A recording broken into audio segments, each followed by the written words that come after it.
الذين آمنوا وتطمئن قلوبهم بذكر الله ألا بذكر الله تطمئن القلوب.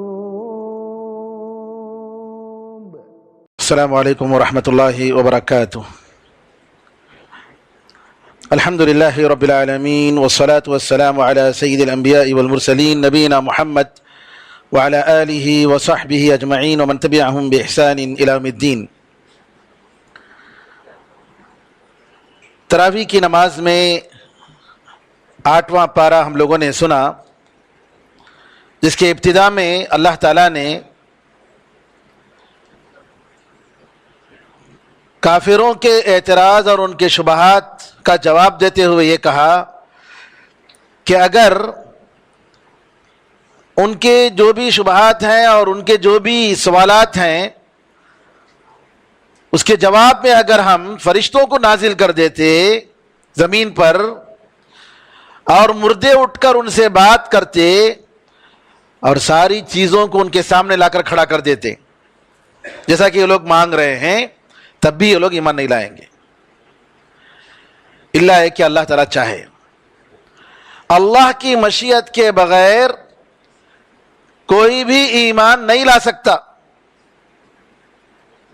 اس کا مطلب یہ ہے کہ اللہ تعالیٰ ہر چیز پر قدرت رکھتا ہے، قدرت کاملہ.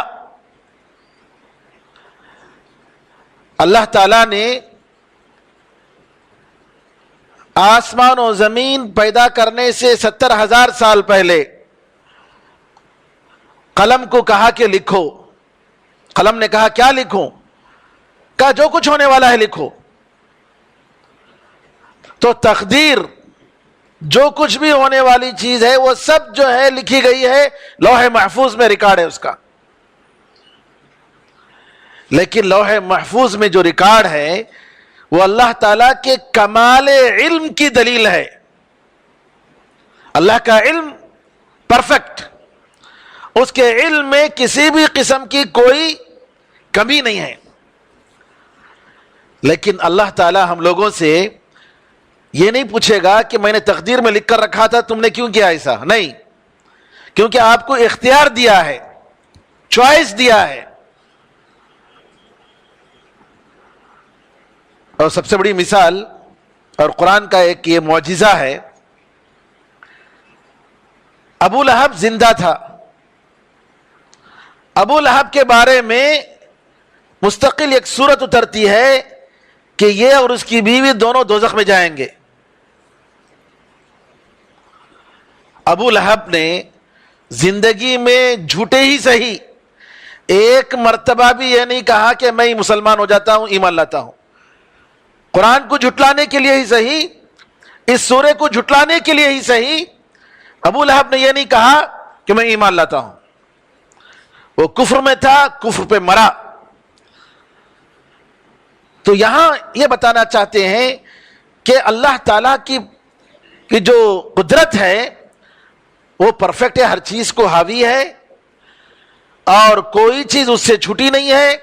حدیث میں آتا ہے، نبی کریم صلی اللہ علیہ وسلم فرماتے ہیں کہ ان قلوب العباد بین اصبعین من اصابع الرحمن کقلب واحد یقلبها کیف یشاء، کہ لوگوں کے جو دل ہیں اللہ تعالیٰ جو سب سے زیادہ مہربان ہے اس کے 2 انگلیوں کے درمیان ایک دل کے مانند ہیں، وہ جیسے چاہے پلٹاتا ہے،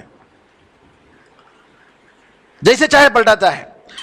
تو یہاں پر اللہ نے کئی جگہ قرآن میں فرمایا وَلَوْ شَاءَ رَبُّكَ لَآمَنَ مَنْ فِي الْأَرْضِ كُلُّهُمْ جَمِيعًا، اگر اللہ تعالیٰ چاہتا تو زمین میں جتنے لوگ ہیں سب کے سب ایمان لا لیتے. اللہ تعالیٰ کی مشیت، اس کی حکمت، جسے چاہے وہ ہدایت دیتا ہے، جسے چاہے وہ گمراہ کرتا ہے. تو یہاں پر بندوں کو یہ معلوم کرنے کی ضرورت ہے کہ ہمارے ہاتھ میں کچھ بھی نہیں ہے، سب کچھ اللہ کے ہاتھ میں ہے. ہمارا کام اللہ تعالیٰ سے عاجزی اور انکساری سے مانگنا ہے کہ اے اللہ ہمیں ہدایت دے، ہمیں سیدھے راستے پر رکھ، ہمیں گمراہ نہ کر، اور ہماری زندگی اور ہماری موت تیرے دین پر رکھ۔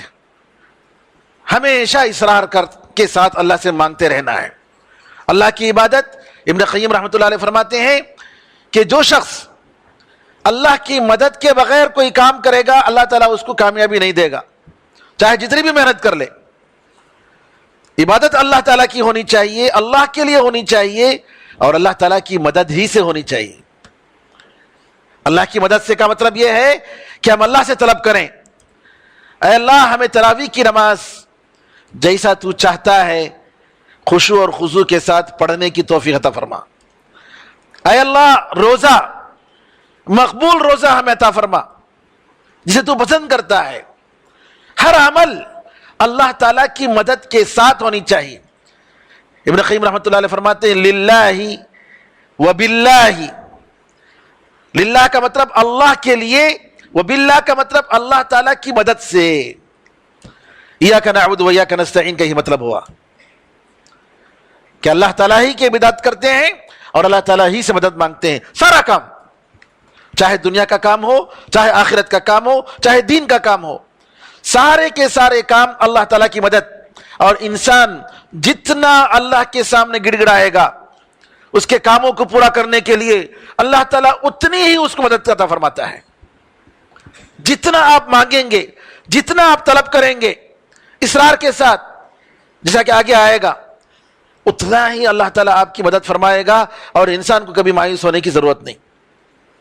پھر اس کے بعد اللہ تعالیٰ نے کہا کہ ہر نبی کو اللہ تعالیٰ نے دشمن بنائے انسان اور جن کے شیاطین میں سے، اور یہ انسان اور جن کے شیاطین آپس میں ایک دوسرے کو کیا کرتے ہیں؟ وہی کرتے ہیں، یعنی یہ غلط باتیں ان کے دماغ میں ڈالتے ہیں، اور ان کے پاس آ کر، اور خاص طور پر یہ جادوگر، یہ شیاطین، ان کا تعلق ہوتا ہے شیطانوں کے ساتھ، اور شیطان ان سے کمانڈ کرتا ہے، مطالبہ کرتا ہے کہ تم یہ کام کرو، تم یہ کام کرو۔ یمنی ایک جادوگر تھا بیچارہ، وہ الحمدللہ توبہ کر لیا، اس نے ایک تفصیل سے انٹرویو دیا کہ وہ کیسے شیطان کے ہر بات پر عمل کرتا تھا، اور کہا کہ جو ہے تنہائی پسند کرتا تھا، مردے کھاتا تھا، کتے کا گوشت کھاتا تھا، نعوذ باللہ من ذالک، اور جادو کے کام کرتا تھا، جادوگر۔ جب اللہ تعالیٰ نے اس کو ہدایت دی، توبہ کیا، شیطان نے آ کر کہا کہ میں تیرا سب کچھ برباد کر دوں گا، سب کچھ برباد کر دوں گا۔ اس نے کہا کہ مجھے کوئی پرواہ نہیں، اللہ نے مجھے ہدایت دی ہے، میں حق پر رہوں گا انشاءاللہ، کچھ بھی ہو جائے مجھے اس کی پرواہ نہیں ہے۔ یوٹیوب میں اس کی انٹرویو ہے، یمنی شخص کہتا ہے بیچارہ کہ اس کا بیٹا توبہ کرنے کے چند دنوں کے بعد جب دیکھا شیطان نے کہ اس کی بات نہیں مان رہا ہے، ایک مرتبہ جو ہے بیٹھا ہے ساتھ بیٹا، اور اس نے دھمکی دی تھی پہلے، تیرے بال بچوں کو سب کو میں برباد کر دوں گا۔ کہا کہ کوئی بات نہیں، مجھے اس کی فکر نہیں ہے، میں توبہ کرتا ہوں۔ اچانک آنکھوں سے خون نکلنے لگے، ناک سے خون نکلنے لگے، منہ سے خون نکلنے لگا، اور منٹوں میں مر گیا۔ یہ حقیقت، شیطان انسان کو ہر طریقے سے گمراہ کرتا ہے، اسی لیے اللہ نے قرآن میں فرمایا کہ تم اس کو دشمن بناؤ، فاتخذوہ عدوا، تم اس کو اپنا دشمن بنا لو۔ تو یہاں جو جادوگر کرتے ہیں، جادوگر اسلام میں کافر ہے۔ کیوں کافر ہے؟ اس لیے کافر ہے کہ جب تک وہ اللہ تعالیٰ کے ساتھ کفر نہیں کرے گا، شیطان کی بات نہیں مانے گا، وہ جادو نہیں کر سکتا، جادو نہیں کر سکتا۔ لہذا اللہ تعالیٰ نے یہاں کہا کہ یہ آپس میں ایک دوسرے سے یہ لوگ مدد لیتے ہیں۔ ربنا استمتع بعضنا ببعض، کہیں گے قیامت کے دن اے اللہ ہم انسانوں کے شیطان اور جنوں کے شیطان آپس میں ایک دوسرے سے مدد لیتے تھے، اور ایک دوسرے وہی کرتے ہیں۔ وحی کا مطلب یعنی یہ ان کی بات وسوسہ ڈالتا ہے شیطان، یہ ہدایت دیتا ہے، اور شیطان انسان کا شیطان اس کے حساب سے کرتا ہے. اور اللہ تعالیٰ نے کہا کہ پروردگار کا جو کلام ہے وہ ہر لحاظ سے، خبروں کے لحاظ سے اور حکم کے لحاظ سے بالکل پرفیکٹ ہے. وَتَمَّتْ كَلِمَةُ رَبِّكَ صِدْقًا وَعَدْلًا لَا مُبَدِّلَ لِكَلِمَاتِهِ وَهُوَ السَّمِيعُ الْعَلِيمُ. تیرے پروردگار کی بات بالکل پرفیکٹ ہو گئی، مکمل ہو گئی، سچائی کے لحاظ سے، انصاف کے لحاظ سے. علامہ ابن تیمیہ رحمۃ اللہ علیہ فرماتے ہیں حکومتوں کو اللہ تعالیٰ رکھتا ہے، اور حکومتوں کے قائم رہنے کے لیے یہ دو چیزیں ضروری ہیں: الصدق فی الاخبار والعدل فی الانشاء. خبروں میں سچائی، فیصلوں میں انصاف. آپ کہتے ہیں اگر یہ دو چیزیں رہتی ہیں حکومتوں کو اللہ تعالیٰ رکھتا ہے. آپ نے فرمایا اللہ تعالیٰ کافر حکومت کو اگر انصاف پسند ہے تو باقی رکھتا ہے، لیکن ایک مسلم حکومت کو اگر ظالم ہے تو برباد کر دیتا ہے. اللہ کو ظلم پسند نہیں ہے، اللہ کو ظلم ہرگز پسند نہیں ہے. کافر حکومت کو اگر وہ انصاف پسند ہے تو رکھتا ہے، لیکن اگر مسلمان حکومت ہے، مسلم حکومت، اگر وہ ظالم ہے اللہ برباد کر دیتا ہے. تو اللہ کا یہ جو کلام ہے وَتَمَّتْ كَلِمَةُ رَبِّكَ صِدْقًا وَعَدْلًا، نبی کریم صلی اللہ علیہ وسلم نے فرمایا میرے بعد کچھ امراء آئیں گے، کچھ حکام آئیں گے، اور یہ لوگ ظلم کریں گے، جھوٹ بولیں گے. نبی کریم صلی اللہ علیہ وسلم نے فرمایا اگر کوئی ان کی جھوٹ کی سپورٹ کرتا ہے، تصدیق کرتا ہے، اور ان کے ظلم کی ان کی تائید کرتا ہے تو ان کے ساتھ ہے، انہی کے ساتھ ہے.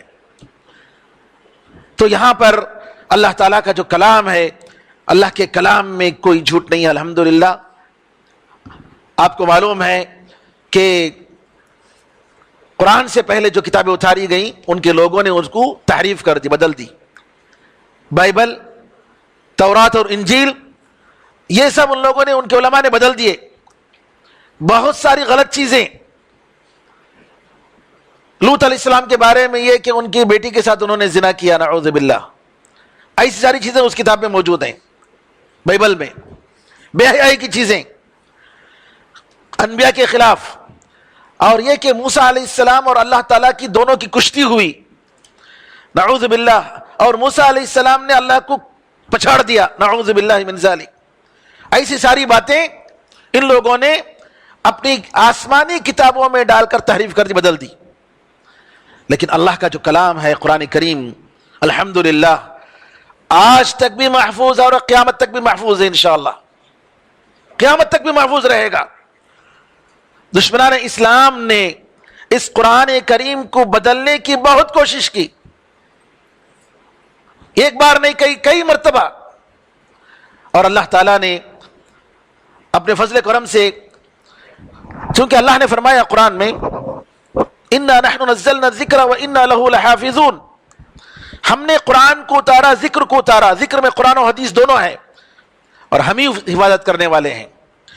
لیکن دوسری کتابوں کے بارے میں فرمایا بِمَا اسْتُحْفِظُوا مِن کتاب اللہ، یعنی ان کی جو کتابیں، آسمانی کتابیں ان کو دی گئیں، اللہ نے اس کی حفاظت کی ذمہ داری نہیں لی، ان کے حوالے کیا گیا. وہ کتابوں کی حفاظت کی ذمہ داری ان کے حوالے کیا گیا. نتیجہ کیا ہوا؟ محفوظ نہیں رہی.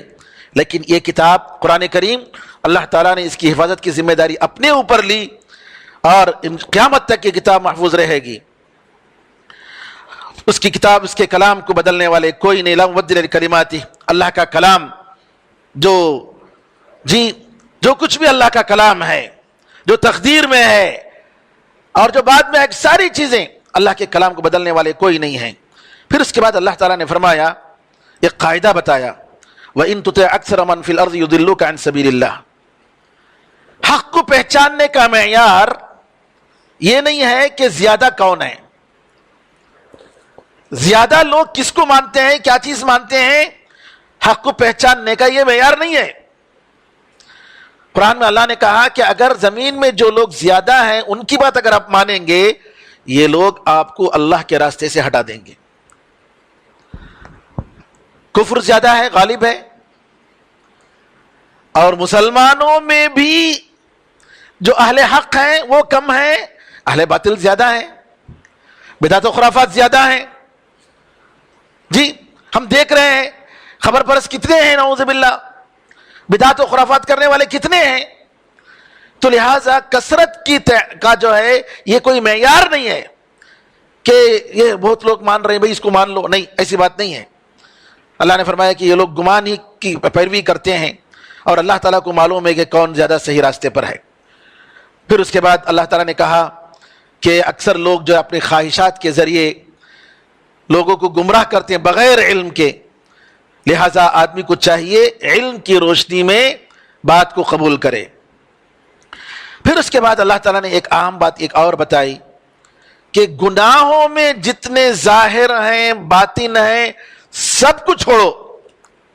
وَذَرُوا ظَاهِرَ الْإِثْمِ وَبَاطِنَهُ, جو لوگ گناہ کو کماتے ہیں کرتے ہیں وہ لوگ ان کے گناہ کا بدلہ ضرور پائیں گے. یہ قرآن کی آیت ظاہر الاسم و باطنہ, ظاہر گناہ اور باطن گناہ. کیا مطلب ہے؟ دل میں جو باتیں ہوتی ہیں, دل کی بہت ساری گناہ ہیں میرے بھائیوں. تکبر یہ دل کا گناہ ہے, تکبر دل کا گناہ ہے.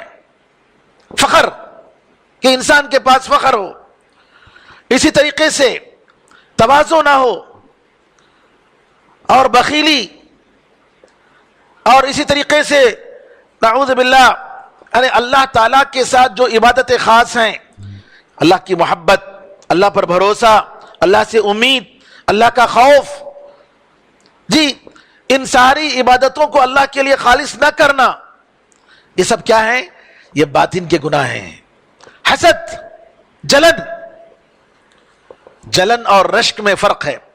رشک کیا ہے کہ ایک آدمی تمنا کرتا ہے کاش میرے پاس بھی اتنا پیسہ ہوتا, میں بھی اللہ کے راستے میں خرچ کرتا. حسد یہ ہے کہ آپ کے بھائی کے پاس جو نعمت ہے وہ نعمت ختم ہو جائے. وہ کیا چاہتا ہے, جیسے بولتے ہیں نا کہ اندھا نہیں چاہتا کہ وہ اس کی آنکھیں مل جائیں, وہ چاہتا ہے کہ لوگ بھی اندھے بن جائیں, نعوذ باللہ. تو اس طریقے سے جو ہے باطن دل کے جو گناہ ہیں وہ بہت ہیں, اور اس میں سے ایک ریاکاری, اور یہ کہ انسان اپنے آپ سے اپنے عمل سے خوش ہو جائے, اپنے آپ سے خوش ہو جائے, یہ بھی دل کے گناہ ہیں. ظاہر الاسم و باطنہ, یہ باطن کا گناہ ہے کہ آپ اپنے آپ سے خوش ہیں, اپنے ایمان پر اور اپنے عمل پر خوش ہیں, اور کہتے ہیں نہیں میں 5 وقت کی نماز پڑھتا ہوں, روزہ رکھ لیتا ہوں, حج بھی کر لیا, جی زکوٰۃ بھی دیتا ہوں, اور یہ کہ سمجھتے ہیں کہ اب میرے اور جنت کے درمیان کوئی فاصلہ نہیں ہے, بس مروں گا تو میں جنت. ایک مومن کبھی ایسا نہیں سوچ سکتا. مومن کیا سوچے گا؟ اللہ کا حق میں نے ادا نہیں کیا اور ادا نہیں کر سکتا, تقصیر ہی تقصیر ہو رہی ہے, میری نماز برابر نہیں ہوئی, تراویح میں کتنی مرتبہ ہم نے کیا کیا سوچا, کب میں سدھروں گا, کب میرا نفس اللہ تعالیٰ کے لیے مطمئن, نفس مطمئنہ بنے گا. جیسا کہ سلف نے کہا 20 سال تک میں نے نفس کو سدھارنے کی کوشش کی, 20 سال میرے نفس کو سدھارنے کی کوشش کی, اور اس کے بعد وہ میرے نفس جو سدھر گیا الحمدللہ, جب سیدھے راستے پر آ گیا اس نے میری حفاظت کی الحمدللہ. یہ نفس ایسا ہے, اللہ نے انسان کو ایسا نفس دیا ہے کہ وہ انسان جیسے بنتا ہے, جیسا کہتے ہیں جیسے روح ویسے فرشتے, جیسے روح ویسے فرشتے, ویسی بات. یعنی آپ جیسے عادت ڈالیں گے اپنے نفس کی, برائیوں میں اگر پلا ہے تو برائیوں میں رہے گا, نیکیوں میں اگر آپ اس کو پال رہے ہیں تو نیکیوں میں رہے گا. انسان ماحول سے بڑا متاثر ہوتا ہے. تو لہذا آدمی کو چاہیے اپنے اندر کی جو بیماریاں ہیں ان سے جو ہے ہمیشہ باخبر رہے. اسی لیے علماء نے کہا کہ رات بھر نماز پڑھ کر آدمی تہجد کی نماز سے, اپنی عبادت سے راضی ہو کر خود پسندی میں مبتلا ہو جائے, اس سے بہتر یہ ہے کہ آدمی رات بھر تہجد کی نماز نہ پڑھے اور پڑھے بغیر صبح اٹھ کر اللہ سے معافی مانگے، اے اللہ میری رات جو ہے غفلت میں میری گزر گئی، میں تہجد کی نماز نہیں پڑھ سکا، مجھے معاف کر دے. یہ زیادہ بہتر ہے، یہ زیادہ بہتر ہے. اسی لیے اللہ تعالیٰ قرآن میں فرماتا ہے لا تزکوا انفسکم هو اعلم بمن اتقى. تو اپنے آپ کو پاک مت سمجھو، اپنے آپ کو پاک مت بتاؤ، اس کو معلوم ہے، اللہ کو معلوم ہے کون تم میں سے پاک ہے. اللہ نے فرمایا یہ بھی کہ اللہ کا فضل نہ ہوتا ما زکا منکم من احد ابدا. اگر اللہ کا فضل، اس کی رحمت نہ ہوتی تم میں سے کوئی نیک نہیں بن سکتا، تم میں سے کوئی پاک نہیں بن سکتا. یہ اللہ کا فضل ہے، یہ اللہ کی رحمت ہے.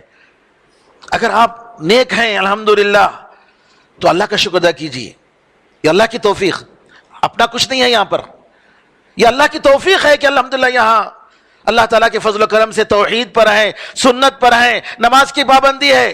ورنہ نعوذ باللہ کہیں گھنٹی بجانے والے ہوتے جی، یا درگاہوں میں جا کر مجاور بن کے بیٹھے ہوتے. یہ اللہ کی توفیق ہے، یہ اللہ کا احسان ہے. پھر اس کے بعد اللہ تعالیٰ نے مومن اور کافر کی مثال دی کہ ایک مومن اور کافر کی مثال ایک مردہ اور زندہ کی مثال ہے. مردہ اور زندہ کی مثال ہے، کیونکہ جس کے پاس ایمان ہے اللہ نے اس کو روشنی دی ہے، نور، اس روشنی کے بدولت وہ چل رہا ہے، اس روشنی کے ساتھ وہ زندگی گزار رہا ہے. ایک دوسرا جو ہے تاریکیوں میں ڈوبا ہوا ہے. اور اللہ تعالیٰ اسی طریقے سے مجرموں کو، کافروں کو، ان کے عمل کو خوبصورت دکھاتا ہے. پھر اللہ تعالیٰ نے کہا ذرا دیکھیے فَمَن يُرِدِ اللَّهُ أَن يَهْدِيَهُ يَشْرَحْ صَدْرَهُ لِلْإِسْلَامِ. اللہ تعالیٰ جس کو ہدایت دینا چاہتا ہے اس کے سینے کو اسلام کے لیے کھول دیتا ہے، اور جس کو اللہ تعالیٰ چاہتا ہے کہ اس کو گمراہ کرے اس کے دل کو تنگ کر دیتا ہے، گویا وہ آسمان کی طرف چڑھ رہا ہے. اس کا دین، یعنی جو لوگ اللہ پر ایمان نہیں رکھتے ہیں وہ بڑی پریشانیوں میں مبتلا ہیں. دنیا کے خزانے ان کے پاس ہوں گے لیکن دل کا سکون نہیں ملے گا، کیونکہ اللہ کے ذکر سے دل کو سکون ملتا ہے. دل کو سکون جو ملتا ہے وہ اللہ کے ذکر سے یہ لوگ محروم ہیں. پھر اس کے بعد اللہ تعالیٰ نے انسان اور جن کی باتوں کا ذکر کیا، اور جیسا کہ میں نے اس سے پہلے بتایا کہ یہ انسان جنوں کے جو ان دوست ہیں شیاطین انس، وہ کہیں گے اے اللہ ہم لوگوں نے آپس میں ایک دوسرے سے فائدہ اٹھایا اور جو مدت تمہیں مقرر کی تھی اس مدت تک ہم پہنچے. اللہ کہے گا دوزخ میں تمہارا ٹھکانہ ہے، جاؤ تم سب لوگ دوزخ میں جاؤ. پھر اس کے بعد اللہ تعالیٰ کہتا ہے تمہارا پروردگار بڑا بے نیاز ہے، رحمت والا ہے. اگر اللہ تعالیٰ چاہے تو تم سب کو ختم کر کے دوسروں کو لائے گا، جیسا کہ تم سے پہلے دوسرے لوگ تھے اور تم کو پیدا کیا، بالکل اسی طریقے سے دوسروں کو لائے گا. پھر اس کے بعد اللہ نبی کریم صلی اللہ علیہ وسلم سے فرماتا ہے کہو اے میری قوم کام کرو، عمل کرو، میں بھی عمل کرنے والا ہوں. عمل سے زندگی بنتی ہے، جنت بھی جہنم بھی. یہ خاکی اپنی فطرت میں نہ نوری ہے نہ ناری ہے. میرے بھائیوں، جنت کے جتنے دروازے ہیں سب عمل کے ہیں. نماز کا دروازہ، ذکر کا دروازہ، صدقات و خیرات کا دروازہ. صرف علم جان لینا کافی نہیں، علم ضروری ہے، علم کے بغیر عمل نہیں کر سکتے. دروازہ کوئی علم کا دروازہ نہیں ہے جی کوئی آدمی بڑی سے بڑی ڈگری لے لیا اور جو ہے اس کو جلو جنت میں جاؤ، نہیں. علم عمل چاہیے، علم راستہ دکھاتا ہے. ہم جو بھی علم رکھتے ہیں اس پر عمل کرنے کی ضرورت ہے، عمل کے بغیر کچھ بھی نہیں ملے گا. پھر اس کے بعد اللہ تعالیٰ نے سورہ انعام جس کی خصوصیت ہے باطل عقیدوں کا ذکر فرمایا کہ کفار کس طریقے سے اللہ کی جانوروں میں، اللہ کی مخلوقات میں غلط عقیدے رکھتے ہیں. اور ہمارے مسلمان بھی نعوذ باللہ آج آپ دیکھیں گے کہ جانور جو ہے فلاں ولی کے نام پر، فلاں بزرگ کے نام پر، اور یہ جو ہے کفار مکہ یہ کرتے تھے.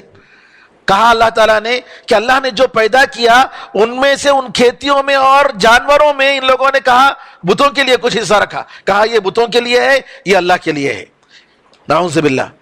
اللہ تعالیٰ کہتا ہے کہ ان کے پاس ان کے جو بتوں کے لیے ہے وہ اللہ کو تو کچھ نہیں پہنچتا ان کے حساب سے، اور جو اللہ کا ہوتا ہے ان کے بتوں کے پاس جاتا ہے. کیا برا فیصلہ ہے دیکھو. اور کہا کہ ان کے عقیدوں میں سے عقیدہ یہ بھی ہے کہ ان کے معبودان باطل جھوٹے خداؤں نے ان کے بچوں کو ان کے خداؤں کے نام پر قتل کرنے کو خوبصورت بنایا.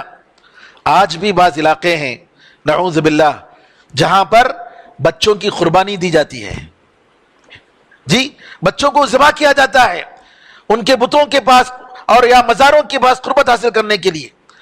اور اللہ تعالیٰ نے کہا کہ یہ جانوروں کے بارے میں یہ کہتے ہیں کہ یہ جانور ان کے خداؤں کے ہیں، ان پر سواری نہیں کرنا ہے، ان کو جو ہے چھوڑ دینا ہے.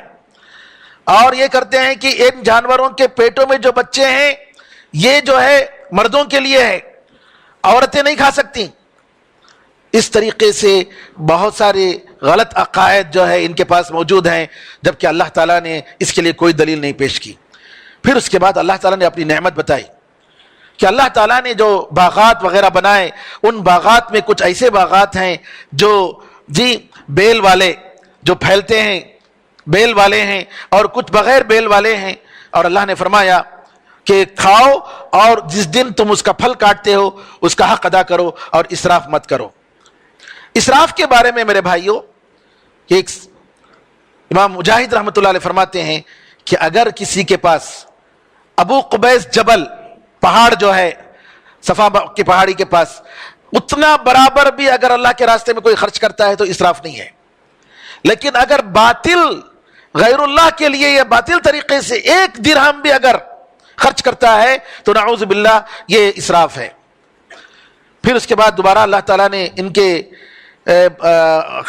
غلط عقیدوں کا ذکر کیا اور ایک خاص آیتیں تقریباً 3 آیتیں ہیں ایسی جس کے بارے میں عبداللہ بن مسعود رضی اللہ تعالیٰ فرماتے ہیں کہ نبی کریم صلی اللہ علیہ وسلم کی ایسی وصیت ہے جس پر مہر لگا ہوا ہے.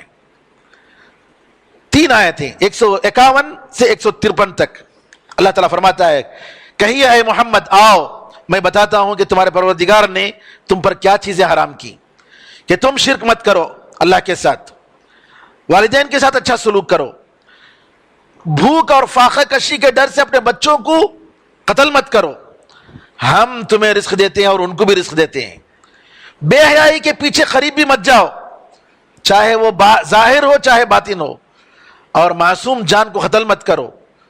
اللہ تعالیٰ نے ان چیزوں کی تمہیں وصیت کی.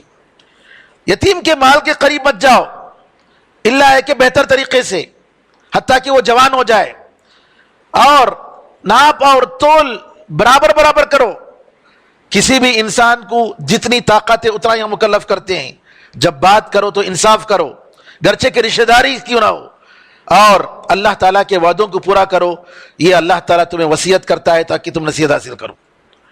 پھر فرمائے یہ میرا سیدھا راستہ ہے، یہ میرا سیدھا راستہ ہے، تم اس راستے پر چلو اور بہت سارے راستوں کے پیچھے مت چلو کیونکہ یہ تمہیں سیدھے راستے سے ہٹا دیں گے. تو یہ آیتیں جو ہیں اللہ تعالیٰ نے اس میں عبداللہ بن مسعود رضی اللہ عنہ کہتے ہیں کہ نبی کریم صلی اللہ علیہ وسلم کی وصیت جس پر مہر لگی ہے، کیونکہ اتنی اہم باتیں اللہ تعالیٰ نے بتائیں اور بہت ساری نصیحتوں کی باتیں اس میں آ گئیں.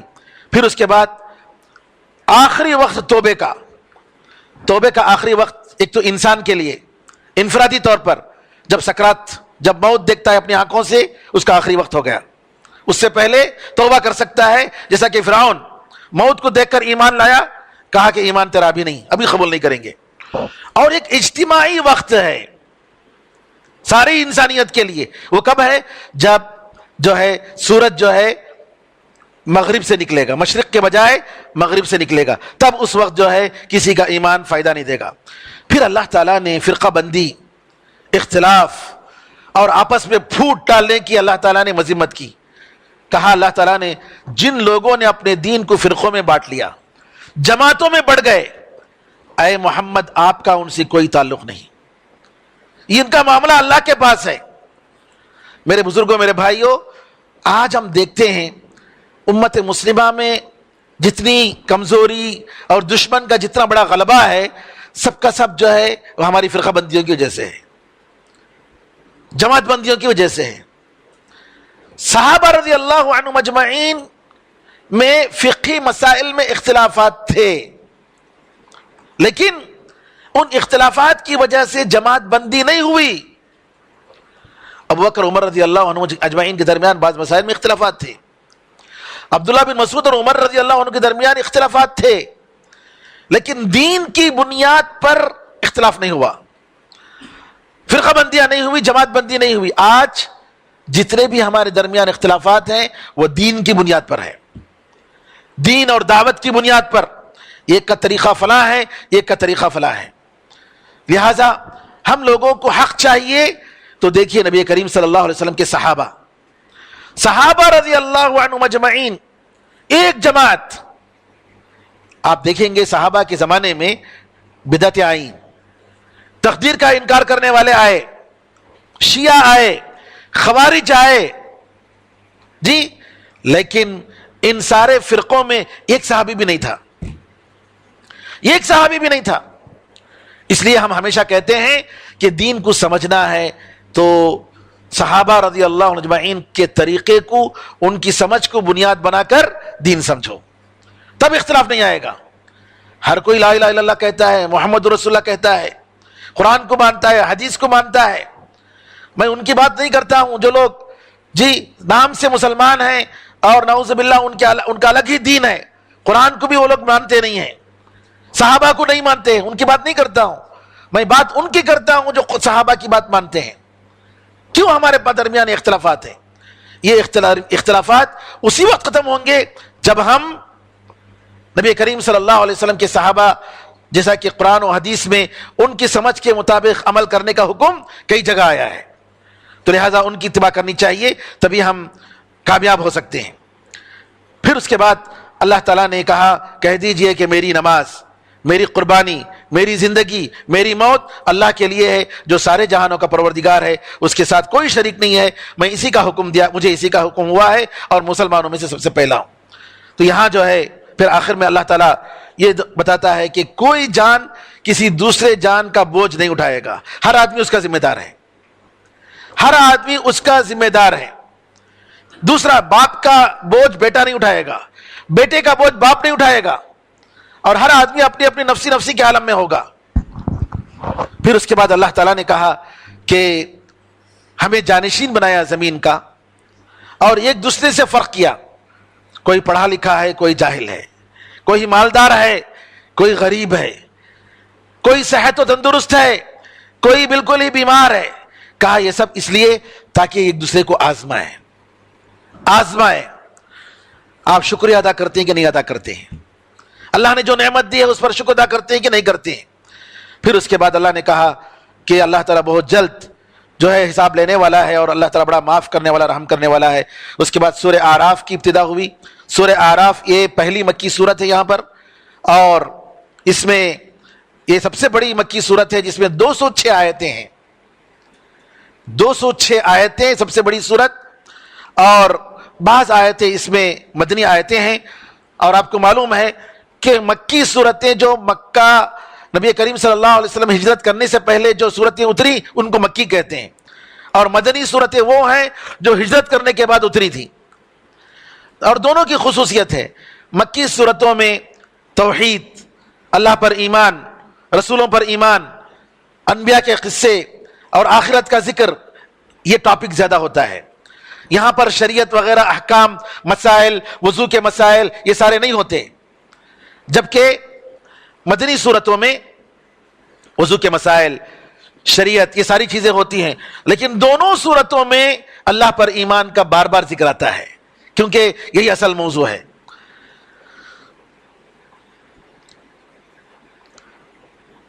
اللہ تعالیٰ نے قرآن کے سے ابتدا کی، ایک ایسی کتاب ہے جو اللہ تعالیٰ کی طرف سے اتری ہے۔ پھر اس کے بعد اللہ تعالیٰ نے فرمایا کتنے ایسے قریے ہیں، بستیاں ہیں جن کو اللہ نے برباد کر دیا، راتوں رات اللہ کا عذاب آیا اور اللہ نے ان کو برباد کر دیا۔ پھر اللہ تعالیٰ نے یہاں پر آخر میں سورہ کے آخر میں انبیاء علیہ السلام والسلام کا تفصیل سے ذکر کیا، اس سے پہلے تفصیل سے ذکر نہیں آیا ہے۔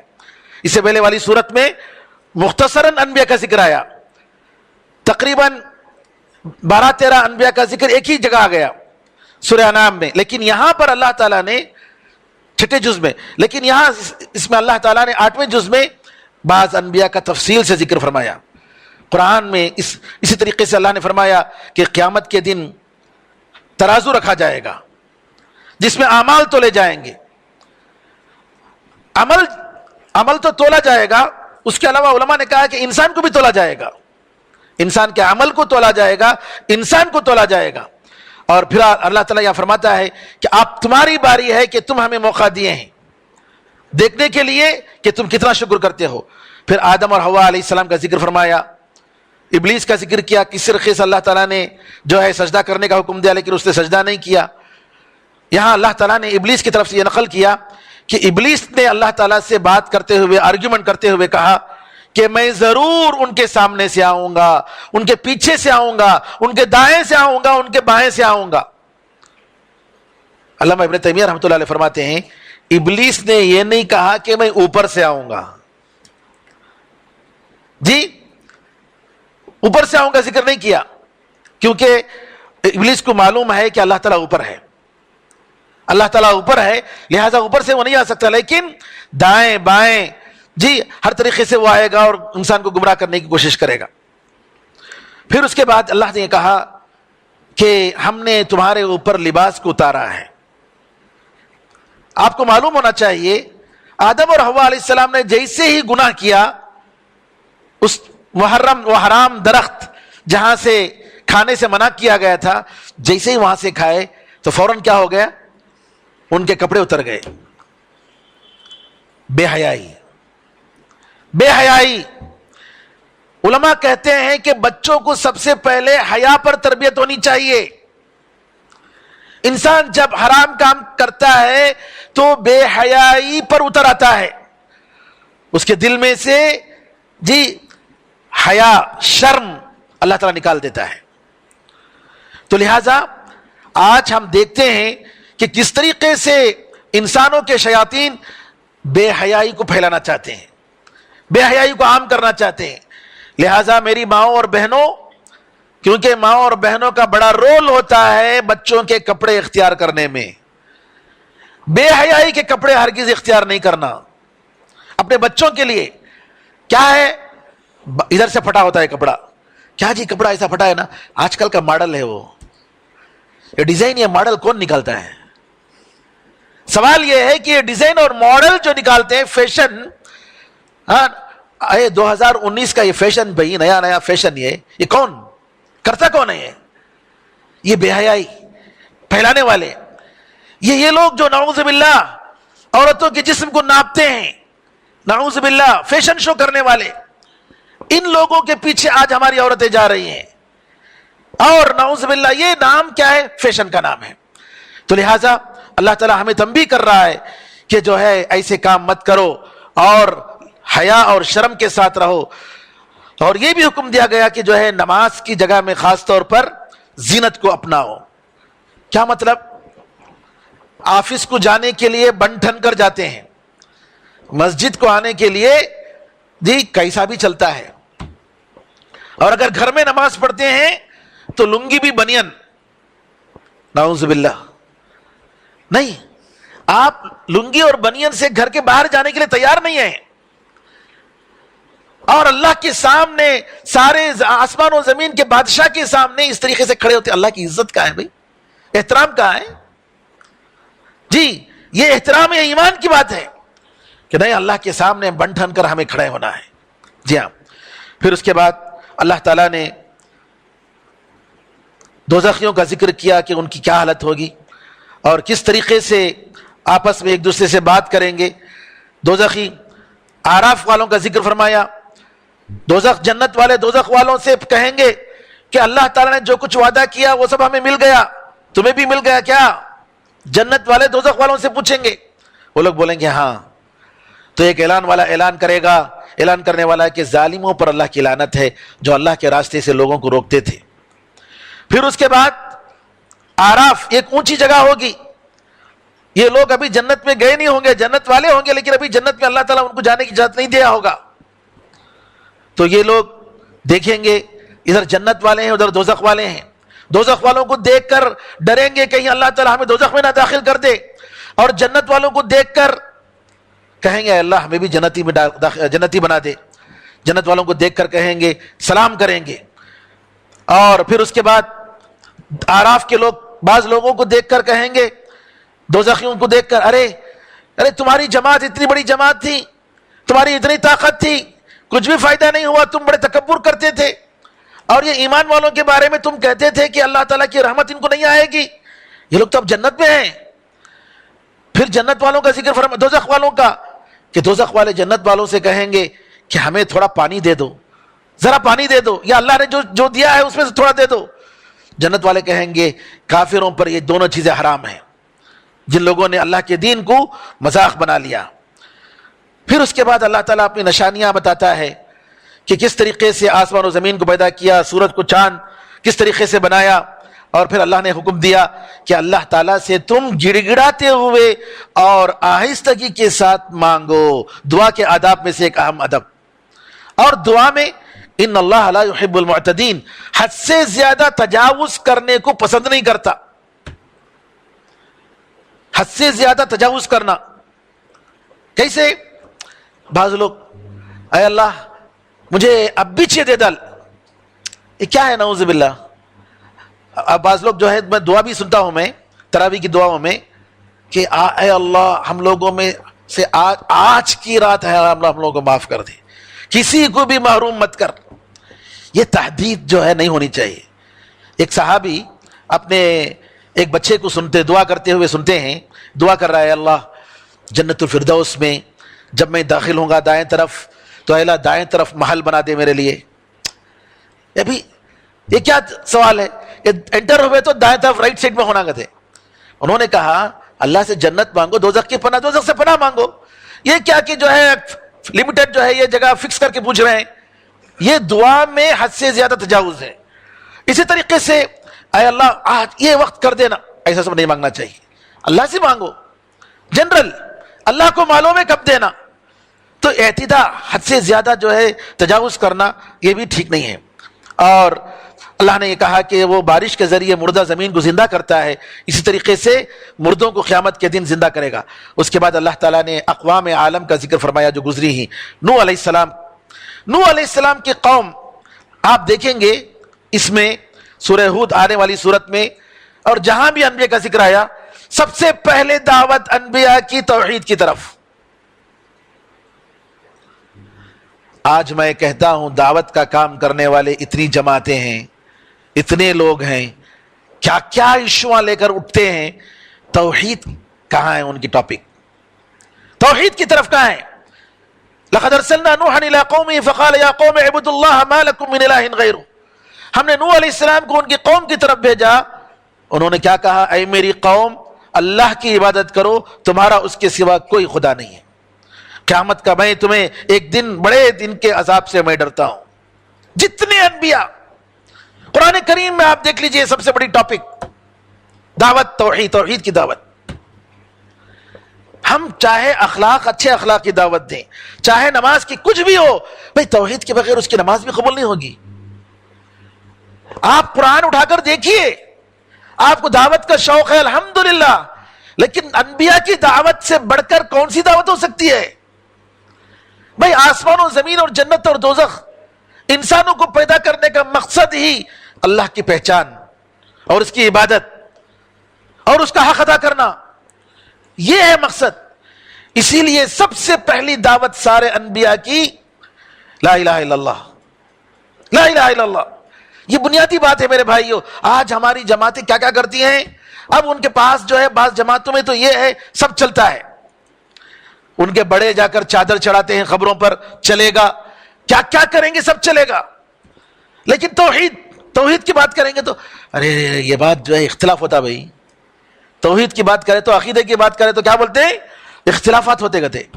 بھئی انبیاء علیہ السلام پھر کہیں کو آئے, انبیاء علیہ السلام کا آنے کا مقصد کیا تھا جی؟ اگر توحید اور شرک میں فرق کرنا اگر مقصد نہیں ہے تو انبیاء کیوں آئے؟ تو ایسی بات نہیں کرنی چاہیے. لہٰذا آج ہم لوگ ناکام کیوں ہیں؟ اتنی جماعتیں کام کر رہی ہیں لیکن کیوں ہمیں رزلٹ نہیں مل رہا ہے؟ اسی وجہ سے. اور آپ دیکھیں اٹھا کر جن لوگوں کی دعوت توحید پر الحمدللہ قائم ہوئی، اللہ کے فضل و کرم سے ان کی دعوت کا پھل آج بھی ہم دیکھ رہے ہیں۔ توحید و سنت، نبی کریم صلی اللہ علیہ وسلم کی سنت اور توحید کو لے کر جو لوگ نکلے الحمدللہ آج بھی اس کا فائدہ ہو رہا ہے۔ اور اس کے بیچ میں کتنی جماعتیں آئیں، کتنی جماعتیں آئیں۔ شیخ محمد بن عبد الوہاب رحمۃ اللہ علیہ کی دعوت نئی دعوت نہیں تھی، کوئی نئی چیز انہوں نے نہیں لایا، قرآن اور حدیث میں جو ہے اسی کو انہوں نے پیش کیا، توحید کو انہوں نے عام کیا، خامخواہ ان کو بدنام کیا گیا، کیونکہ اصل جو اسلام ہے اس اسلام کی زندہ کرنے کے لیے آئے وہ۔ آج جو ہے ان کے خلاف کتنی کتابیں، ان کو کیا کیا نہیں کہا جا رہا ہے، لیکن الحمدللہ اس کا نتیجہ دیکھ رہے آج بھی الحمدللہ اس کے آثار موجود ہیں۔ لہٰذا میرے بھائیو، نوح علیہ السلام کس جگہ آئے بالضبط اب تک بھی نہیں معلوم ہوا، لیکن یہ بات ہے کہ بائبل وغیرہ میں یا دوسری کتابوں میں کہ جو ان کی جو کشتی جو ٹھہری ہے وہ ترکیہ میں ایک جگہ پر رکی، یہ جو ہے وہ ثابت ہوا ہے، لیکن یہ نہیں معلوم ان کس جگہ آئے۔ اس کے بعد ہود علیہ السلام کا ذکر آیا۔ ہود علیہ السلام یہ قوم عاد کے بارے میں آتا ہے کہ یہ یمن، عمان اور جزیرے عرب کے جنوب کے علاقے میں ایک جگہ تھی، یہ وہاں کے جو لوگ تھے، اور اللہ تعالیٰ نے ان کو بھی جو ہے ان کی دعوت قبول نہ کرنے پر ہود علیہ السلام کی اللہ تعالیٰ نے ان کو برباد کر دیا۔ سمود اور صالح علیہ السلام، آپ کو معلوم ہے العلا نامی جگہ ہے تبوک کے راستے میں، آج بھی یہ جگہ ہے اور وہاں ان کی بنائے ہوئے کھنڈرات موجود ہیں، جانے والے دیکھتے ہیں، اور انٹرنیٹ پہ بھی آپ دیکھ سکتے ہیں۔ قوم سمود اور ان کی بڑی بڑی جو ہے ماشاءاللہ پہاڑوں سے یہ لوگ کاٹتے تھے، گھر بناتے تھے۔ اور اس طریقے سے لوط علیہ السلام کا ذکر آیا۔ لوط علیہ السلام سدوم نامی جگہ تھی جو آج فلسطین اور جارڈن کے درمیان جو ڈیڈ سی ہے وہاں جگہ تھی ان کی، اور یہ قوم بڑی فحاش قوم تھی، بے حیا قوم تھی، اور نعوذ باللہ مردوں سے اپنی خواہش پوری کرتے تھے جو عورتوں سے کرنی چاہیے۔ لہٰذا اللہ تعالیٰ نے ان کی زمین کو، ان کی بستی کو اوپر تک لے گیا۔ کہتے ہیں روایتوں میں آتا ہے کہ فرشتوں نے ان کے کتے کے بھونکنے کی آواز سنی اور پھر وہاں سے پلٹ دیا اور پھر اس پر پتھروں کی بارش کی، اور آج جو ہے ڈیڈ سی کے نام سے وہ جگہ ہے۔ اور شعیب علیہ السلام مدین، اور یہ بھی جو ہے کہتے ہیں کہ تبوک کے راستے میں، تبوک سے تھوڑے فاصلے پر رب الخالی جگہ میں شعیب علیہ السلام کی قوم، اور وہاں جو ہے ان کی قوم تھی۔ بہرحال ان کو بھی جو ہے اللہ تعالیٰ نے برباد کر دیا ان کے گناہوں کی وجہ سے۔ انشاءاللہ اگلے درسوں میں ان کی دعوتوں کی تفصیل اور کیسا انہوں نے جواب دیا اس کے بارے میں تفصیل سے بات آئے گی۔ اللہ سے دعا ہے کہ اللہ تعالیٰ ہم سب کو قرآن کریم سمجھنے، اس پر عمل کرنے کی توفیق عطا فرمائے، قرآن کریم کو ہمارے لیے حجت بنائے، ہمارے خلاف حجت نہ بنائے۔ اللہ تعالیٰ ہماری عبادتوں میں اخلاص عطا فرمائے، اللہ تعالیٰ ہماری دعاؤں کو قبول فرمائے، اللہ تعالیٰ اس ملک کو امن و امان نصیب فرمائے، ظالموں سے اللہ تعالیٰ اس ملک کو نجات دے، آمین ارحم الراحمین، والحمدللہ رب العالمین، وصلی اللہ وسلم علی نبینا محمد وعلی آلہ وصحبہ اجمعین، والسلام علیکم ورحمۃ اللہ وبرکاتہ۔